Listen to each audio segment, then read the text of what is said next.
आज इस वीडियो के बाद हम स्लीप के एक्सपर्ट बन जाएंगे और आज हम 3 चीजें देखेंगे। पहला कि हमें किस पोजीशन में सोना चाहिए, दूसरा कि जल्दी नींद लाने के लिए क्या क्या तरीके हैं, और तीसरा हमें कितनी देर तक सोना चाहिए। तो सबसे पहला सवाल आता है कि स्लीप के बारे में हमें इतनी इन्फॉर्मेशन क्यों होनी चाहिए। हम दिन भर अपने काम में कितना फोकस रहेंगे, कितने एक्टिव रहेंगे, हमारा परफॉर्मेंस लेवल क्या होगा, कितनी जल्दी हमारे फेस पर रिंकल्स आएंगे, ये सब डिपेंड करता है स्लीप पर। और हमें cancer, heart disease, Parkinson disease, Alzheimer disease, इन सब डिजीज के चांसेस भी डिपेंड करते हैं हमारी स्लीप की क्वालिटी पर। तो सबसे पहला सवाल आता है कि हमें किस पोजीशन में सोना चाहिए। हम लोग 3 ही पोजीशन में सो सकते हैं, या तो बैक पर, स्टमक पर या साइडवेज। मेजॉरिटी लोग 63% लोग साइडवेज सोते हैं। तो हम पहले इसी से स्टार्ट करते हैं। हम 2 तरीके से साइडवेज सो सकते हैं, लेफ्ट साइड या राइट साइड। हजारों सालों से चला आ रहा आयुर्वेदा और इवन आजकल की लेटेस्ट साइंटिफिक डिस्कवरीज बताती है कि लेफ्ट साइड सोना हेल्थ के लिए सबसे ज्यादा फायदेमंद है। अब सवाल आता है कि क्यों। इस बात को आप लॉजिकली एक्सप्लेन करो, तो इसके लिए मैं बहुत थोड़ी सी बायोलॉजी का सहारा लूंगा। आप जैसे ही कोई खाना खाते हैं तो वो खाना एक पाइप के जरिए आपके पेट में पहुंचता है। इस पाइप को एसोफेगस कहा जाता है। अब जैसे ही खाना आपके पेट में पहुंचता है, आपके पेट में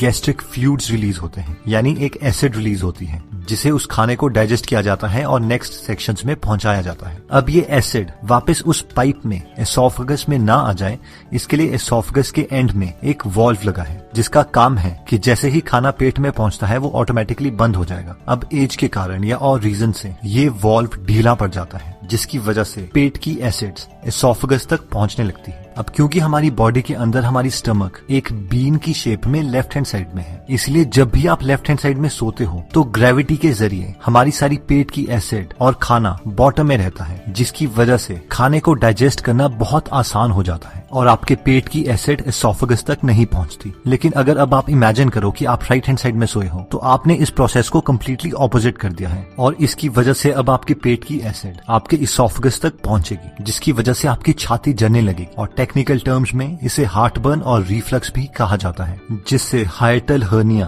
और गर्ड की बीमारी हो सकती है। अब देखते हैं कि हमारे हार्ट को लेफ्ट हैंड साइड में सोने का क्या फायदा है।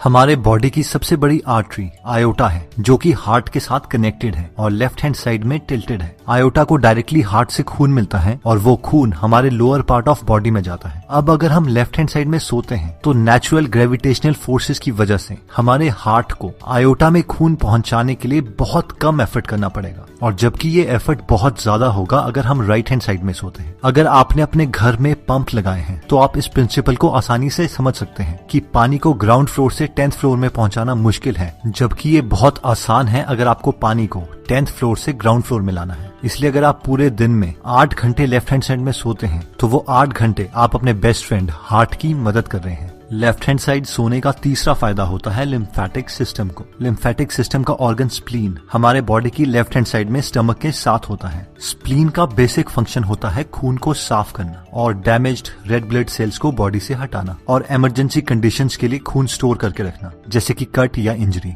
अब क्योंकि स्प्लीन को खून साफ करना है और लिम्फेटिक सिस्टम में कोई हार्ट की तरह पंप नहीं है, इसलिए खून मसल की कॉन्ट्रैक्शन से धीरे धीरे स्प्लीन तक पहुंचता है। और अगर आप लेफ्ट साइड सोते हैं और क्योंकि स्प्लीन भी लेफ्ट साइड है, तो नेचुरल ड्रेनेज की वजह से खून स्प्लीन तक पहुंच सकता है और आप अपने स्प्लीन की भी मदद कर सकते हैं। हमें बीमारियां तब लगती है जब हमारी बॉडी वेस्ट प्रोडक्ट्स को हमारे खून से हमारी बॉडी से नहीं निकाल पाती, और लिम्फेटिक सिस्टम का यही काम है कि वो हमारे ब्लड से वेस्ट प्रोडक्ट्स को बाहर निकाले। इसीलिए आयुर्वेदा में सबसे पहले लिम्फेटिक सिस्टम को ही ट्रीट किया जाता है। इसीलिए अगर हम लेफ्ट साइड में सोते हैं तो हम हर रोज अपने हार्ट की, अपने लिम्फेटिक सिस्टम की और अपने डाइजेस्टिव सिस्टम की हेल्प कर सकते हैं, और अगर हम राइट साइड में सोते हैं तो हमारे बॉडी के ऑर्गन्स को ये हेल्प नहीं मिल पाती। नेक्स्ट स्लीपिंग पोजीशन आती है जब हम अपनी बैक पे सोते हैं। इस पोजीशन में सोने से हमारे बॉडी के ऑर्गन्स को ना कोई एक्स्ट्रा काम करना पड़ता है, ना ही उसे कोई एक्स्ट्रा एडवांटेज मिलती है, लेकिन हमारी स्पाइन नेचुरल अलाइनमेंट में रहती है, जिसकी वजह से हमें कोई भी बैक पेन, नेक पेन या फिर शोल्डर पेन नहीं होती।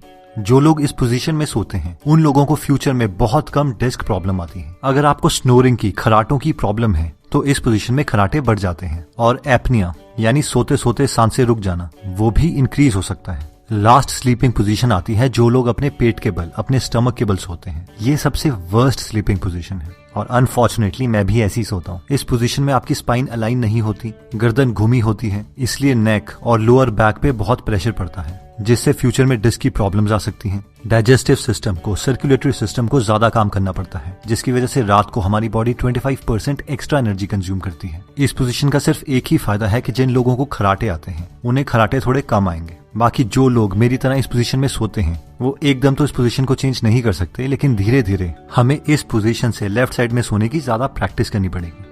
स्लीप पोजीशन से भी इंपॉर्टेंट चीज आती है कि हम कितनी गहरी नींद ले सकते हैं, जिससे ये डिसाइड होता है कि क्या हम अपनी लाइफ बिना बीमारियों के जी पाएंगे या नहीं। तो अब हम देखते हैं वो छोटे चेंजेस जो हम अपने लाइफ में अप्लाई कर सकते हैं, जिससे हम बहुत गहरी नींद ले सकते हैं। सिर्फ 2 हार्मोन्स को समझकर हम अपनी नींद को काफी अच्छे लेवल तक समझ सकते हैं। ये 2 हार्मोन्स हैं मेलेटोनिन और कॉर्टिसोल। मेलेटोनिन को स्लीप हार्मोन भी कहा जाता है, क्योंकि जिस वक्त हमारे बॉडी के अंदर ज्यादा मेलेटोनिन होगा उस वक्त हमें बहुत गहरी नींद आ सकती है। और दूसरा हार्मोन है कॉर्टिसोल, जिसे स्ट्रेस हार्मोन भी कहा जाता है। जिस वक्त हमारे बॉडी के अंदर ज्यादा कॉर्टिसोल होगा उस वक्त हम ज्यादा अटेंटिव स्टेट में होंगे, और अगर कॉर्टिसोल बहुत ज्यादा आ जाता है तो हमें बहुत ज्यादा स्ट्रेस हो जाएगा। अब जैसे ही सुबह सूरज उगता है उस वक्त हमारे बॉडी के अंदर कॉर्टिसोल का लेवल ज्यादा होता है और मेलेटोनिन बहुत कम, जिससे हम ज्यादा अटेंटिव होते हैं। सूरज की साइकिल के साथ साथ हमारी बॉडी में कॉर्टिसोल का लेवल धीरे धीरे कम होता रहता है और मेलेटोनिन का लेवल बढ़ता रहता है। जिस वक्त सूरज डूबता है उस वक्त हमारे मेलेटोनिन का लेवल ज्यादा और कॉर्टिसोल का सबसे कम होता है। इसे हम साइंटिफिक टर्म्स में सर्केडियन रिदम भी कहते हैं। इन शॉर्ट, अगर हमें अच्छी नींद चाहिए तो रात को हमारे अंदर मेलेटोनिन ज्यादा होना चाहिए और कॉर्टिसोल कम। जिन लोगों की बॉडी रात को मेलेटोनिन प्रोड्यूस नहीं कर पाती उन्हें डॉक्टर्स मेलेटोनिन की मेडिसिन देते हैं।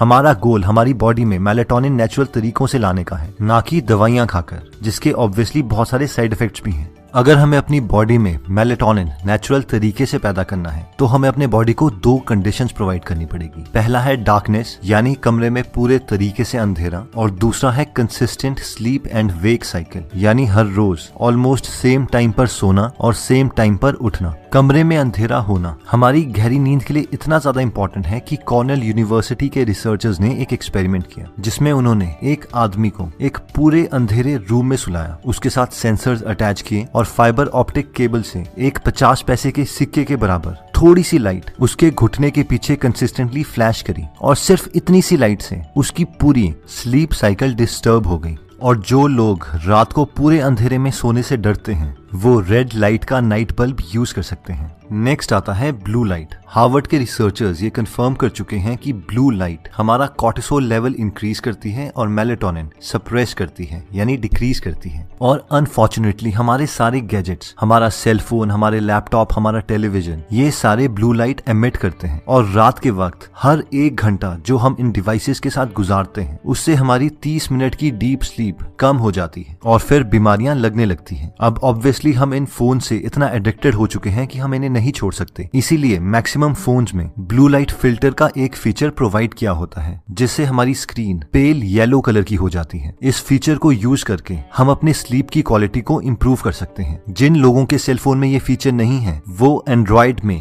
ट्वाइलाइट ऐप को डाउनलोड कर सकते हैं, जो सूरज के साथ साथ आपके मोबाइल का कलर भी चेंज करती रहेगी। और लैपटॉप के लिए f.lux एप्लीकेशन को डाउनलोड कर सकते हैं जो सेम फीचर प्रोवाइड करती है। नेक्स्ट पॉइंट कहता है कि maintain the body temperature. School में तो हमें सिखाया जाता है कि normal body temperature 98.6 degree Fahrenheit होता है, बट रियलिटी में ये पूरे दिन भर चेंज होता रहता है। अब हमारी बॉडी की नेचुरल टेंडेंसी है कि रात के वक्त हमारे बॉडी का टेम्परेचर कम हो जाता है ताकि हमें गहरी नींद आए। अगर हमारे एनवायरनमेंट का टेम्परेचर बहुत ज्यादा है तो हमारे बॉडी को बहुत ज्यादा काम करना पड़ेगा ताकि वो अपने इंटरनल टेम्परेचर को रेगुलेट कर सके। लकीली आजकल हम ऐसे एनवायरनमेंट में रहते हैं जहां पर हम अपने रूम टेम्परेचर्स को कंट्रोल कर सकते हैं। रिसर्चर्स बताते हैं कि हमारे रूम का टेम्परेचर स्लीप के लिए 16.6 डिग्री से 20 डिग्री सेल्सियस तक बेस्ट है। अपने बॉडी टेम्परेचर को कंट्रोल करने के लिए दूसरा ऑप्शन आता है कि हम सोने से 2 घंटे पहले गर्म पानी से नहा लें। अब ये सुनने में तो काउंटर इंट्यूटिव लगता है कि नहाने से तो हमारा बॉडी टेम्परेचर इंक्रीज हो जाएगा, लेकिन नहाने के बाद जैसे ही हमारे बॉडी का टेम्परेचर इंक्रीज होगा वो ऑटोमेटिकली हीट रिलीज करता रहेगा ताकि बॉडी का टेम्परेचर और एनवायरनमेंट का टेम्परेचर बराबर आ जाए। और फाइनली वो थोड़ी एक्स्ट्रा हीट रिलीज कर देगा जिससे बॉडी का टेम्परेचर एनवायरनमेंट के टेम्परेचर से थोड़ा कम रहेगा और हमें गहरी नींद आएगी। नेक्स्ट पॉइंट आता है कि हर रोज हमें कितने आवर्स तक सोना चाहिए। तो नेशनल स्लीप फाउंडेशन के 18 एक्सपर्ट्स ने मिलकर एल्सवेयर के स्लीप हेल्थ जर्नल में हमें ये रिकमेंडेशंस दी हैं। 0 से 3 मंथ्स के न्यूबॉर्न्स को 14 से 17 आवर्स तक सोना चाहिए। 4 से 11 मंथ्स के इन्फेंट्स को 12 से 15 आवर्स सोना चाहिए। 1 से 2 इयर्स के टॉडलर्स को 11 से 14 आवर्स सोना चाहिए। 3 से 5 इयर्स के प्री स्कूलर्स को 10 से 13 आवर्स सोना चाहिए। 6 से 13 इयर्स के स्कूल एज्ड चिल्ड्रन को 9 से 11 आवर्स सोना चाहिए। 14 से 17 इयर्स के टीनेजर्स को 8 से 10 आवर्स सोना चाहिए और 18 से 64 इयर्स के यंग एडल्ट्स और एडल्ट्स को 7 to 9 आवर्स सोना चाहिए और 65 ईयर्स से बड़े ओल्डर एडल्ट्स को 7 to 8 आवर्स होना चाहिए। तो दोस्तों इस वीडियो में हमने 3 चीजें देखी। सबसे पहली थी स्लीप पोजीशन। अगर हम लेफ्ट साइड में सोते हैं तो वो हमारे बॉडी प्रोसेसेस को हेल्प करता है, जैसे कि हार्ट को हेल्प मिलती है, स्टमक को मिलती है और स्प्लीन को मिलती है। सेकंड हमने देखा था कि हमारी स्लीप की क्वालिटी को इम्प्रूव करने के लिए हमें अपने बॉडी में नेचुरल मेलेटोनिन प्रोडक्शन इंक्रीज करनी पड़ेगी और वो हो सकती है जब हम पूरे अंधेरे में सोते हैं, सोने से पहले ब्लू लाइट को अवॉइड करते हैं या फिर स्लीप से 2 घंटे पहले गर्म पानी से नहा लेते हैं। और फाइनली हमने देखा था कि हमें हमारी एज के अकॉर्डिंग कितनी देर तक सोना चाहिए। दोस्तों अगर आप फ्री में हिंदी ऑडियो बुक समरीज सुनना चाहते हैं तो डिस्क्रिप्शन में दिए हुए लिंक पे जाके आप हमारी गीगल ऐप डाउनलोड कर सकते हैं। वहां पे आप फेमस बुक सुन सकते हैं जैसे कि the miracle morning, you can and you will, how to make friends and influence people, E myth revisited, 0 to 1, Chanakya Niti, the one thing, power of habit, wings of fire, the monk who sold his Ferrari and many more. और हर हफ्ते इस app में हम एक नई audio book summary डालते हैं। दोस्तों कमेंट सेक्शन में आप बता सकते हैं कि आप नेक्स्ट वीडियो किस टॉपिक पर चाहते हैं, ताकि हमें भी फीडबैक मिले और उसी टॉपिक्स को हम कवर करें। इस चैनल को जरूर सब्सक्राइब कर लीजिए और बेल का बटन दबा दीजिए ताकि आप ऐसी नॉलेजेबल वीडियोस कभी मिस ना करें। और इस वीडियो को लाइक जरूर कीजिएगा ताकि हमारा कॉन्फिडेंस बढ़े।